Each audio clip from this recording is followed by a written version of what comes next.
আল্লাহ সুবহানাহু ওয়া তাআলা পবিত্র কালামে মাজিদের মধ্যে বলতেছেন, ইয়া আইয়ুহাল ইনসানু মা গাররাকা বিরাব্বিকাল কারীম।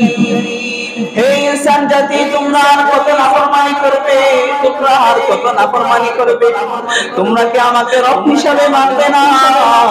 আমি যুগে যুগে পয়গম্বর পাঠিয়ে তোমাদের দরজায় দরজায় তোমাদের ভাইয়ের মধ্যে গিয়ে তোমাদেরকে অনেক ইসলামের দাওয়াত দিয়েছে। আমাদের নবী হযরত মুহাম্মদ মুস্তাফা সাল্লাল্লাহু আলাইহি ওয়াসাল্লাম দীর্ঘ 23 বছর উম্মতের জিন্দেগীর মধ্যে মানুষের দ্বারে দ্বারে গিয়ে কত কষ্ট করে তোমাদেরকে ইসলামের দাওয়াত দিয়েছেন। এই জন্য তোমরা সবাই ইসলামকে কবুল করেছো, তোমরা সবাই ইসলামকে কবুল করে আমার যে আহকাম আছে, আমার যে বিধান আছে, সব বিধানকে তোমরা পরিপূর্ণভাবে পালন করো। অনেক মানুষ আছে যারা মুমিন দাবি করে, কিন্তু তাদের আখলাকের মধ্যে, তাদের জিন্দেগীর মধ্যে মুমিনের কোনো অংশই নাই, মুমিনের কোনো কিছু আলামত, কোনো চিহ্ন তার মধ্যে নাই।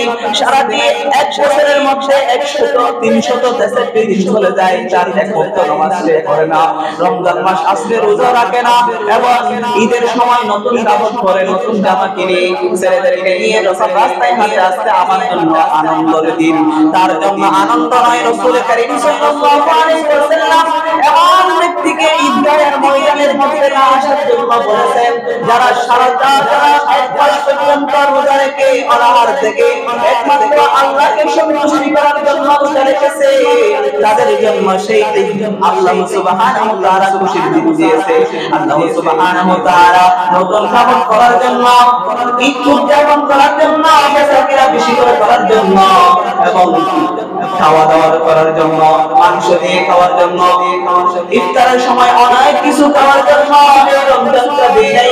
আল্লাহ সুবহানাহু ওয়া তাআলা এই রমজানটা দিয়েছে একমাত্র আল্লাহ সুবহানাহু ওয়া তাআলার ইবাদত করার জন্য। এই রমজানের মধ্যে অনেক কিছু আল্লাহ সুবহানাহু ওয়া তাআলা রাসূল কারীম সাল্লাল্লাহু আলাইহি ওয়াসাল্লামের উম্মতের মধ্যে অনেক কিছু অন্যান্য উম্মতের চেয়ে বাড়িয়ে দিয়েছেন। এক নম্বর, রাসূল কারীম সাল্লাল্লাহু আলাইহি ওয়াসাল্লাম বলেছেন, আমার উম্মতের মধ্যে যারা রোজাদার আছে তাদের মুখ থেকে যে দুর্গন্ধটা বের হয়, সেই দুর্গন্ধ আল্লাহ সুবহানাহু ওয়া তাআলার কাছে মিষ্টি আম্বরের চেয়ে অনেক সুগন্ধিযুক্ত হয়। 2 নম্বর হচ্ছে, যে ব্যক্তি রোজাকে আল্লাহ সুবহানাহু ওয়া তাআলা অনেক ফেরেশতা আছে, যে ফেরেশতাগুলি নিযুক্ত করে দেন সেই বান্দার জন্য স্পেশালভাবে সারাটা দিন দোয়া করতে থাকে, হে আল্লাহ আপনি এই বান্দাকে, আপনার এই বান্দার গুনাহগুলিকে আপনি ক্ষমা করে দেন। এবং আল্লাহ সুবহানাহু ওয়া তাআলা প্রতিদিন বেহেশত থেকে এমন ভাবে সজ্জিত করে রাখেন এবং ফেরেশতাদেরকে বলে দেন, হে আমার ফেরেশতাগণ, আমি এই বেহেশতকে এমন ভাবে সজ্জিত করে জানো। ফেরেশতাগণ জিজ্ঞাসা করে, ইয়া আল্লাহ আপনি এমন সজ্জিত কেন জন্য করেন? আল্লাহ সুবহানাহু ওয়া তাআলা সাথে সাথে উত্তর দেন, আমার বান্দাগণ যারা আমার অজ্ঞানী বান্দাগণ, আমার তাকওয়াবান বান্দাগণ যারা আজকে দুনিয়ার মধ্যে আমার জন্য সিয়াম আদায় করে, তারা দুনিয়ার মধ্যে যত কষ্ট করে জীবন যাপন করেছে, তাদের জন্য তারা অতি শীঘ্রই জান্নাতের শীতে এসে যাবে। এই জন্য তাদের প্রস্তুতির জন্য আমি এমন করে জান্নাতকে সজ্জিত করে রাখি। আরেকটা হচ্ছে, রাসূল কারীম সাল্লাল্লাহু আলাইহি ওয়াসাল্লাম বলেছেন, আমার উম্মতের জন্য রমজানের এমন একটা রাত আছে, যে রাতের মধ্যে আল্লাহ সুবহানাহু ওয়া তাআলা প্রত্যেক মানুষের জন্য গুনাহগুলোকে, প্রত্যেক মানুষের গুনাহগুলোকে ক্ষমা করে দেন।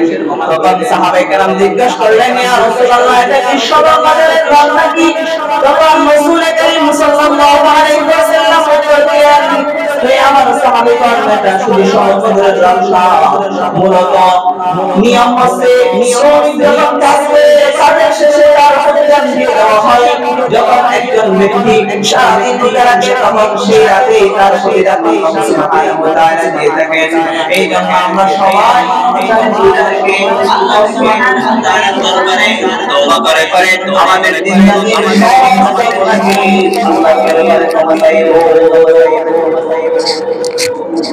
রাসূল কারীম সাল্লাল্লাহু আলাইহি ওয়াসাল্লাম কত কষ্ট করে রোজার ময়দানে, তায়েফের ময়দানে কত কষ্ট করে আমাদের আমাদের জন্য। এই আজকে আমরা যে মসজিদের মধ্যে আছি, এই ইসলাম ধর্মের উপর আছি, সেই কত কষ্ট করে কত নির্যাতন সহ্য করে আজকে এই পর্যন্ত ইসলাম ধর্মকে নিয়ে এসেছেন। আল্লাহ রাসূল সাল্লাল্লাহু আলাইহি ওয়াসাল্লাম উহুদের ময়দানে নিজের গর্দান মোবারককে শহীদ করে দিয়েছেন এবং তায়েফের ময়দানে আল্লাহ রাসূল সাল্লাল্লাহু আলাইহি ওয়াসাল্লামের চাচা যখন ইন্তেকাল হয়ে যায়, তখন আল্লাহ রাসূল আর কোন আশ্রয় না পেয়ে তার চাচার কবরে বন্ধু ছিল তায়েফের এলাকায়, তাদের দরবারে যখন আল্লাহ রাসূল সাল্লাল্লাহু আলাইহি ওয়াসাল্লাম গেলেন, আল্লাহ রাসূল মনে করেছিলেন আমাকে আপ্যায়ন করবে, আমাকে মেহমানদারি করবে, আমাকে মর্যাদা দিবে। এই চিন্তা ভাবনা করে রাসূল করিম সাল্লাল্লাহু আলাইহি ওয়াসাল্লাম যখন তাদের কাছে গিয়েছিলেন, তখন তারা রাসূল করিম সাল্লাল্লাহু আলাইহি ওয়াসাল্লামের সাথে নাফরমানি করল। আল্লাহ রাসূল সাল্লাল্লাহু আলাইহি ওয়াসাল্লামের সাথে খারাপ আচরণ করল। আল্লাহ রাসূল যখন তায়েফ এলাকায় ঢুকলেন, তখন সেখান থেকে আল্লাহ রাসূল সর্বপ্রথম আপন তিন মেয়েকে দাওয়াত দিয়ে দিলেন। এক রাওয়ায়াতের মধ্যে এসেছে তাদের নাম হচ্ছে, একজনের নাম হচ্ছে হাবিব, আরেকজনের নাম হচ্ছে আব্দুল, আরেকজনের নাম সম্ভবত খালেদ। তখন তারা তিন মেয়েকে যখন দাওয়াত দেওয়ার পর তারা তিনি ভাই দাওয়াতকে অস্বীকার করে রাসূল করিম সাল্লাল্লাহু আলাইহি ওয়াসাল্লামকে তারা লাঞ্ছিত করল এবং তায়েফের যুবকরা রাসূল করিম সাল্লাল্লাহু আলাইহি ওয়াসাল্লামকে পাগল মনে করে আল্লাহ রাসূল সাল্লাল্লাহু আলাইহি ওয়াসাল্লামকে লক্ষ্য করে তারা পাথর মেরে রাসূল করিম সাল্লাল্লাহু আলাইহি ওয়াসাল্লামের পুরো শরীরটা রক্তে রঞ্জিত হয়ে গেল। এমন অবস্থায় রাসূল করিম সাল্লাল্লাহু আলাইহি ওয়াসাল্লামের সাথে ছিল যায়েদ ইবনে হারিসা রাদিয়াল্লাহু তাআলা আনহু। যায়েদ ইবনে হারিসা রাদিয়াল্লাহু তাআলা আনহু রাসূল করিম সাল্লাল্লাহু আলাইহি ওয়াসাল্লামকে বলে দিয়ে উতবা সাহেবের একটা বাসা ছিল, সেই বাগানের মধ্যে নিয়ে গেলেন। উতবা সাহেব কাফের হয়ে যখন আল্লাহ রাসূলের অবস্থায় তাদের অন্তরের মধ্যে আল্লাহ রাসূলের মুহাম্মদ সৃষ্টি হয়ে যায়। উতবা সাহেব একটা আঙ্গুরের ফিরে তাদের একটা গোলাম ছিল, আব্বাস, সে আব্বাসকে দিয়ে বলে, আব্বাস এই ফিরেটা ওই একজন ব্যক্তির একটা সাহায্য ব্যক্তি মুহাম্মদ, তাকে দিয়ে বলবা এই ফিরেটা যাতে ফেরেশতা এই ফিরেট থেকে কিছু আঙ্গুর যাতে খায়। তখন উতবা সাহেব এই গোলাম আব্বাস আল্লাহ রাসূল সাল্লাল্লাহু আলাইহি ওয়াসাল্লামের কাছে গিয়ে সেই আঙ্গুরের ফিরেটটি আল্লাহ রাসূলকে সেই আব্বাস আল্লাহ রাসূলকে বলল, আমি আসিফুর রাসূলুল্লাহ উতবা সাহেব আত্মীয়তার কসম দিয়ে আপনাকে এই ফিরেট থেকে আঙ্গুর খেতে বলছে। আল্লাহ রাসূল সেই কথা বলার সেই কথা শোনার পর আল্লাহ রাসূল সাল্লাল্লাহু আলাইহি ওয়াসাল্লাম সেখান থেকে বিসমিল্লাহ ওয়া আলহামদুলিল্লাহ বলে আঙ্গুর যখন মুখে দিয়ে দিলেন, তখন এই আব্বাস উতবা সাহেবের গোলাম আব্বাস আল্লাহ রাসূলকে প্রশ্ন করল, ইয়া রাসূলুল্লাহ আপনি কোথায় থেকে আসছেন? তখন আল্লাহ রাসূল সাল্লাল্লাহু আলাইহি ওয়াসাল্লাম আব্বাসকে প্রশ্ন করলেন, আব্বাস তোমার বাড়ি কোথায়? আমার কাছে আমার কাছে ইমানে। আব্বাস বলল আব্বাসকে রাসূল করিম সাল্লাল্লাহু আলাইহি ওয়াসাল্লাম বলল, তোমার বাড়ি কি আমার বাড়ি ঈসা আলাইহিস সালামের বাড়ি? তখন আব্বাস বলল, আপনি ঈসা আলাইহিস সালামকে গ্রহণ করেছিলেন। আল্লাহ রাসূল সাল্লাল্লাহু আলাইহি ওয়াসাল্লামের কথা শুনে আসলে রাসূল সাল্লাল্লাহু আলাইহি ওয়াসাল্লাম আমি গ্রহণ করেছি আমার ভাই ঈসা আলাইহিস সালামকে। ঈসা আলাইহিস সালাম সুবহানাল্লাহ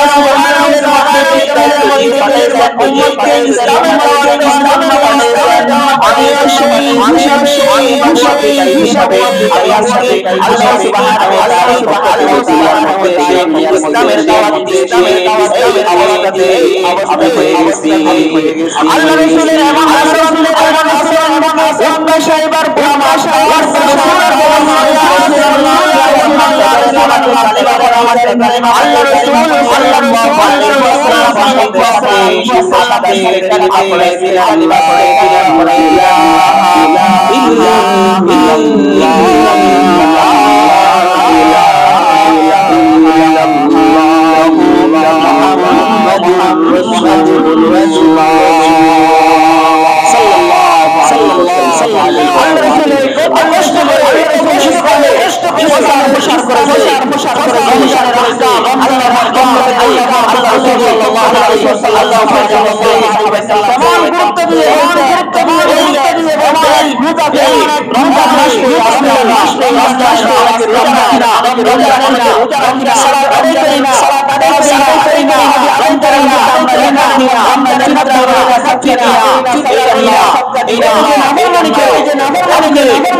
আল্লাহ